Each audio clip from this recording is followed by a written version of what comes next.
Hello everyone, welcome back to my YouTube channel. तो आज हम लोग ईयर डिसऑर्डर के बारे में पढ़ेंगे। इस टॉपिक से भी एग्ज़ाम में इम्पॉर्टेंट क्वेश्चन बनता है। ईयर का काम है पहला हियरिंग और दूसरा body balance. Eighth cranial nerve supply करती है जिसका नाम है vestibular cochlear nerves. Vestibule cochlear nerves जो कि वेस्टिब्यूल को सप्लाई देती है और इसी का एक ब्रांच है जो कि कोक्लिया को भी सप्लाई देती है। Vestibule responsible for body balance and cochlea responsible for hearing. Vestibule cochlear nerves का ही दूसरा नाम है एकॉस्टिव नर्व्स। ईयर डिसऑर्डर देखने से पहले हम ईयर के बारे में थोड़ा सा पढ़ लेते हैं, पार्ट्स ऑफ ईयर। तो ईयर का 3 पार्ट्स है, outer ear, middle ear, inner ear. Outer ear को ही एक्सटर्नल ईयर बोलते हैं, मिडल ईयर को बोलते हैं बोनी ईयर और इनर ईयर को फ्लूइड पार्ट्स बोलते हैं। ईयर के अंदर 3 पार्ट्स होते हैं, पहला एक्सटर्नल, दूसरा मिडल, तीसरा इंटरनल। तो पहले हम एक्सटर्नल देखेंगे या आउटर लेयर।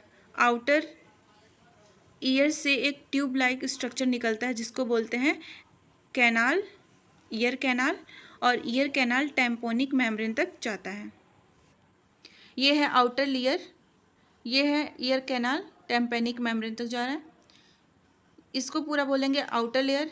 यहाँ से टेम्पेनिक मेम्ब्रेन से स्टार्ट होगा मिडल ईयर जो कि बोलते हैं उसको बोनी ईयर भी बोलते हैं। ये है पूरा मिडल ईयर।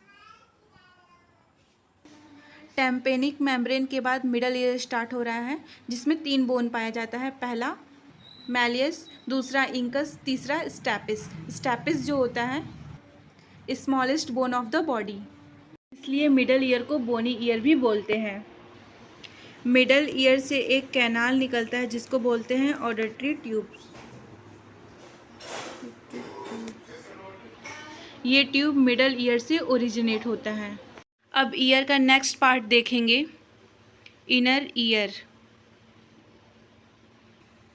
इनर ईयर के अंदर वेस्टिबुलर नर्व्स और कोक्लियर नर्व्स पाया जाता है। जो राउंड है वो कोक्लियर नर्व्स है। यहाँ पे वेस्टिब्यूल को सप्लाई करने वाला वेस्टिबुलर नर्व्स और कोक्लियर को सप्लाई करने वाला कोक्लियर नर्व्स होता है। मिडल ईयर से एक ट्यूब लाइक स्ट्रक्चर निकल रहा है जिसको बोलते हैं ऑडिटरी ट्यूब्स। ये ट्यूब्स फेरिंग्स में जाकर ओपन होता है। फेरिंग्स थोरेसिक का पार्ट है। अब देखेंगे डिजीज़ के बारे में। अगर आउटर ईयर में, ईयर पिन्ना में अगर कोई भी इन्फेक्शन या इन्फ्लामेशन हो जाता है तो उसको बोलते हैं ओटाइटिस एक्सटर्ना।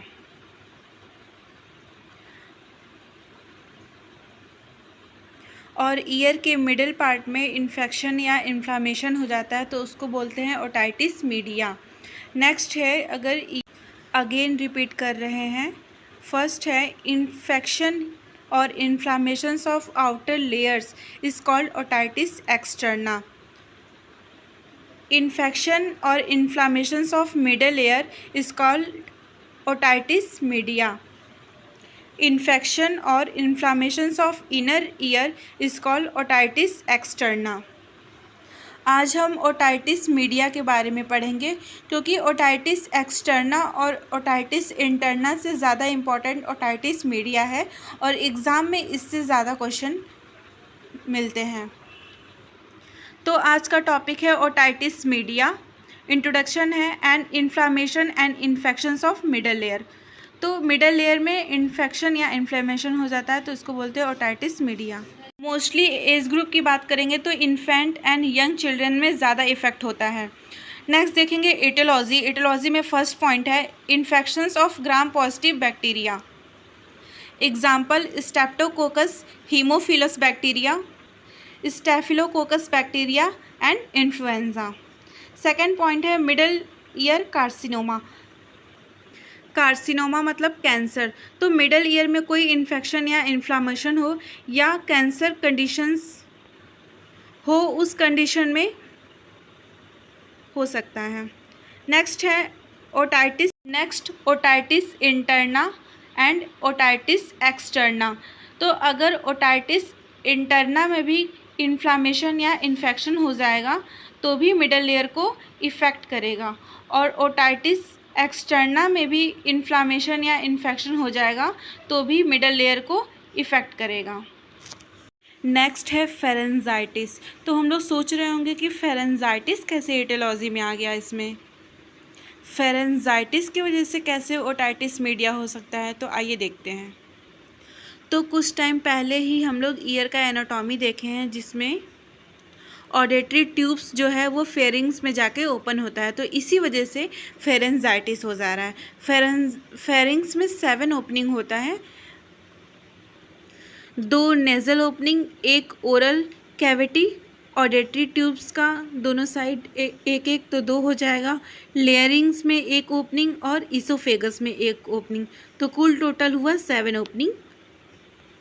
तो अगर फेरिंग्स वाली पोजीशन में इन्फ्लामेशन या इन्फेक्शन हो जाएगा तो फेरेंजाइटिस हो जाएगा। नेक्स्ट है अपर रिस्पायरेटरी इन्फेक्शन, टॉन्सिलाइटिस भी।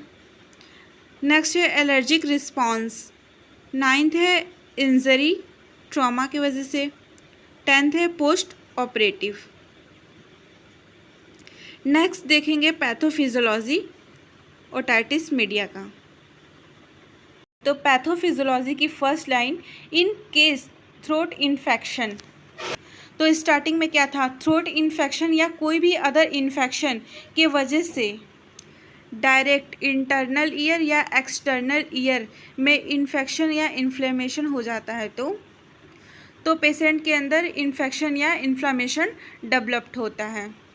ऑडिटरी ट्यूब में वही चीज़ है, infection and inflammations of auditory tube, infection towards middle ear, तो यहाँ से मिडल ईयर में स्प्रेड होगा। Pus formation oedema of middle ear, bulging of tympanic membrane. Pus formation होगा, एडिमा कॉज होगा मिडल ईयर में, तो पस का फॉर्मेशन हो रहा है, एडिमा कॉज हो रहा है, तो पेशेंट को बल्जिंग होगा टेम्पेनिक मेम्ब्रेन में। Increase risk of tympanic membrane rapture. तो जो टेम्पेनिक मेम्ब्रेन है वो साउंड वेव को ट्रांसफ़र करता है, जब वहाँ बल्जिंग हो रहा है तो साउंड वेव ट्रांसफ़र नहीं होगा, ऑब्स्ट्रक्शन होगा, वहाँ पे साउंड वेव पास नहीं हो पा रहा है। फर्स्ट साइन एंड सिम्टम्स देखने को मिलेगा अटैल्जिया। अटैल्जिया मतलब ear pain of middle year.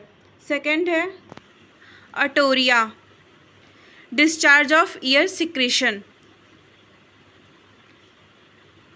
Third vertigo. Fourth hearing loss. Fifth fever. Next देखेंगे डायग्नोस्टिक इवॉल्वेशन। डायग्नोस्टिक इवॉल्वेशन में पहले देखेंगे ear examination. Second otoscopic. Otoscopic में visualisations of ear structure. Third tympanoscopic. Fourth audiometer scopic to check hearing. Fifth Weber test. आप लोग comment में बताएंगे कि वेबर टेस्ट में क्या होता है। 6 blood examination. 7 ear MRI, CT scan, x-ray. Next देखेंगे मैनेजमेंट। तो हम लोग को पता है मैनेजमेंट 3 तरह से करते हैं, medical management, surgical management, nursing management. तो हम लोग पहले मेडिकल मैनेजमेंट करेंगे। फर्स्ट है नॉन फार्माकोलॉजिकल मैनेजमेंट। इसमें एक प्रोसीजर कराया जाता है जिसका नाम है Valsalva manoeuvre to open tracheal tube by applying pressures by mouth air.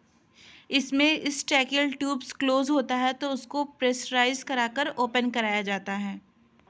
जैसे पेशेंट को बोलते हैं कि इंटरनली प्रेशर्स दो, माउथ के अंदर हवा भरकर प्रेशराइज कराया जाता है। सेकंड है फार्माकोलॉजिकल मैनेजमेंट। फर्स्ट देंगे एंटीबायोटिक, सेकंड एनाल्जेसिक। नेक्स्ट देखेंगे surgical management. First point myringotomy. तो मेरिंगोटोमी क्या है? ईयर ड्रम में, ईयर ड्रम टेम्पेनिक मेम्ब्रेन को भी बोलते हैं, ईयर ड्रम इंसीजर कराया जाता है। क्यों? To create artificial opening into middle ear to drain infected fluid. जो भी फ्लूइड इन्फेक्टेड हो गया है उसको ड्रेन आउट कराया जाता है। सेकंड टिम्पैनोप्लास्टिक। जो टिम्पैनिक मेम्ब्रेन परफोरेटेड हो रही थी, खराब हो रही थी, इन्फेक्टेड हो रही थी, तो उस टिम्पैनिक मेम्ब्रेन से फ्लूइड निकाला जाता है। ये टिम्पैनोप्लास्टिक है। Fluid recorrection of tympanic membrane, tympanic membrane से फ्लूइड को निकाला जाता है। एक टिम्पैनोक्टमी भी होता है, उसको बोलते हैं surgically removal of tympanic membrane. Next देखेंगे, थर्ड है ओसिकुलोप्लास्टिक। यहाँ ईयर बोन के अंदर इन्फ्लामेशन या इन्फेक्शन हो रहा है, तो ईयर मिडल पार्ट्स में बोन ही पाया जाता है, 3 बोन पाया जाता है, तो उसमें इन्फ्लामेशन या इन्फेक्शन हो रहा है, तो क्या करेंगे, सर्जिकली रिकरेक्शंस ऑफ रीमोल्डिंग या रीशेपिंग ऑफ बोन। फोर्थ है mastectomy, behind the year mastoid process. ये ईयर के पीछे होता है, इसको कट करके हटाया जाता है। मोस्ट कॉमन सर्जरी होता है ये। इसमें क्या होता है, surgical open to expose the ear. तो ये इम्पॉर्टेंट सर्जिकल मैनेजमेंट था। पहला है मायरिंगोटॉमी, दूसरा है टिम्पैनोप्लास्टिक, तीसरा है ओसिकुलोप्लास्टिक एंड फोर्थ है मैस्टोडेक्टोमी। Thank you.